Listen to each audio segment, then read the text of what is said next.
ईमानदारी, लॉयल्टी एक ईश्वरीय गुण है। यह गुण जो भी व्यक्ति के अंदर होता है वो बड़ा ही सुखी होता है। हाँ, ईमानदार होने पर थोड़ा संघर्ष जरूर करना पड़ता है, लेकिन अंत में ईमानदार व्यक्ति को सुख और सफलता दोनों ही साथ में मिलते हैं। इसी बात को आइए समझते हैं एक कहानी के द्वारा और छेड़ते हैं एक छोटी सी बात चाय के साथ।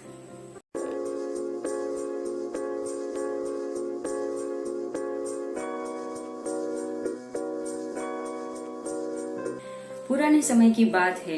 एक राजा अपने राज्य में राज करता था। राजा का स्वभाव काफी अच्छा था और प्रजा भी जो थी वो राजा के कामकाज से काफी खुश थी। राजा को सिर्फ एक ही बात का दुख था और वो ये कि उसकी कोई संतान नहीं थी। एक दिन राजा को विचार आता है कि क्यों ना मैं अपने ही राज्य में से किसी एक बच्चे को गोद ले लूं, जिसको मैं अपना उत्तराधिकारी बना सकूं और मेरे आगे के सारे कामकाज वो अच्छे से देख पाए। तो राजा ने मन में यह विचार कर लिया था कि वो अपने ही राज्य में से किसी एक बच्चे को गोद लेंगे और उसने इस बात की घोषणा भी करवा दी थी। तो ये घोषणा के अनुसार ही एक दिन राजमहल में सारे बच्चे एकत्रित होते हैं। राजा ने जैसे सोचा था वैसे ही इन सारे बच्चों में से कोई एक बच्चा जो था वो राजा का उत्तराधिकारी बनने वाला था। अभी राजा का उत्तराधिकारी ऐसे तो बन नहीं सकता है, इसके लिए राजा को उन सारे बच्चों में से जो क्वालिटीज जो थी वो टेस्ट करनी थी। तो राजा को जो क्वालिटीज चाहिए थी उसके लिए राजा ने सबको एक टास्क दी। सबको थोड़े से बीज दिए और पौधे लगाने के लिए कहा और फिर राजा ने सबको कहा कि अब हम 5 महीने बाद मिलेंगे और देखेंगे कि किसका पौधा अच्छे से हुआ है, और जिसका पौधा सबसे अच्छा हुआ होगा उस बच्चे को ही मैं गोद लूंगा और वो ही मेरा उत्तराधिकारी बनेगा। सारे बच्चे वो बीज लेकर घर चले गए। 5 महीने बाद वो सारे बच्चे अपने अपने गमले लेकर राजमहल पहुंचे। तो सभी एक लाइन में खड़े थे और राजा सबके गमलों को देखने के लिए निकले। राजा सबके गमले देख रहे थे। सबके गमलों में वो जो बीज था वो अंकुरित हो गया था। किसी का थोड़ा बड़ा, किसी का थोड़ा छोटा, लेकिन वो अंकुरित हो गया था और थोड़ा सा किसी का पौधा भी बड़ा हो गया था। लेकिन राजा जैसे जैसे आगे बढ़ता गया तो राजा को एक लड़का दिखा जिसका गमला बिल्कुल खाली था। वो लड़का सभी के गमलों को देखकर थोड़ा डरा हुआ और सहमा हुआ था। राजा ने उसके पास जाकर पूछा कि क्या हुआ, तुम्हारे गमले में से ये बीज अंकुरित नहीं हुआ क्या?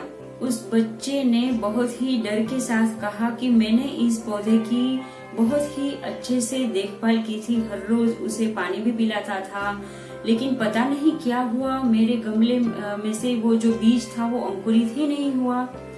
राजा ने आगे सारे जो बच्चे थे उसके गमले भी देखे और फिर सारे गमलों की जांच करने के बाद वो जो डरा हुआ सहमा हुआ सा लड़का था उसे अपने पास बुलाया। तो उसका गमला देखकर सारे बच्चे हंसने लगे। राजा ने सभी को चुप करवाया और सभी को कहा कि आप लोगों को हंसने की कोई जरूरत नहीं है, क्योंकि मैंने आप सबको जो बीज दिए थे वो बीज बंजर के थे, मतलब उसमें से कुछ भी होने वाला ही नहीं था, वो बीज अंकुरित होने वाले ही नहीं थे।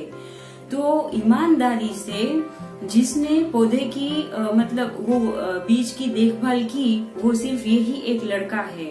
और राजा ने उस लड़के में दूसरा गुण यह भी देखा कि उसका बीज जो था वो बिल्कुल अंकुरित नहीं हुआ था, फिर भी वो हिम्मत करके राजमहल तक आया और सबके साथ खड़ा रहा।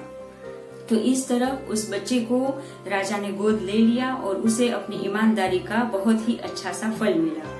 तो कहानी यहाँ ही खत्म हो जाती है। इस कहानी से हमें बहुत ही बड़ी सीख मिलती है। ईमानदार व्यक्ति किसे कहते हैं? ईमानदारी मतलब जीवन के सभी आयामों में एक व्यक्ति के लिए सच्चा होना होता है। जो ईमानदार व्यक्ति होता है वो कभी भी अपने बुरे व्यवहार से किसी को दुखी नहीं कर सकता है, किसी के साथ भी झूठ नहीं बोल सकता है। तो सबके साथ अच्छे से व्यवहार करना, सच बोलना, किसी को भी अपने व्यवहार से दुख ना पहुंचाना, ये सभी जो बातें हैं वो ईमानदारी के अंतर्गत आती है। ईमानदार व्यक्ति जो होता है वो कभी भी उन गतिविधियों में शामिल नहीं हो सकता है जो नैतिक रूप से गलत होती है। अनुशासित रहना, अच्छे से व्यवहार करना, सच बोलना, समयनिष्ठ होना और दूसरों की ईमानदारी से मदद करना, ये सभी लक्षण जो होते हैं वो ईमानदारी के अंतर्गत ही निहित होते हैं। बिना ईमानदारी के कोई भी व्यक्ति जो है वो अपने परिवार के साथ, मित्रों के साथ, अध्यापकों के साथ, एम्प्लॉयर्स के साथ, किसी भी रिश्ते में देख लो, विश्वास जो है वो हासिल नहीं कर सकता है। तो ईमानदारी जो है वो रिश्तों में विश्वास का निर्माण करती है। तो व्यक्ति को खुद के लिए और दूसरों के लिए ईमानदार रहना बहुत ही जरूरी है। आज का टॉपिक यही पूरा होता है। देखने के लिए धन्यवाद।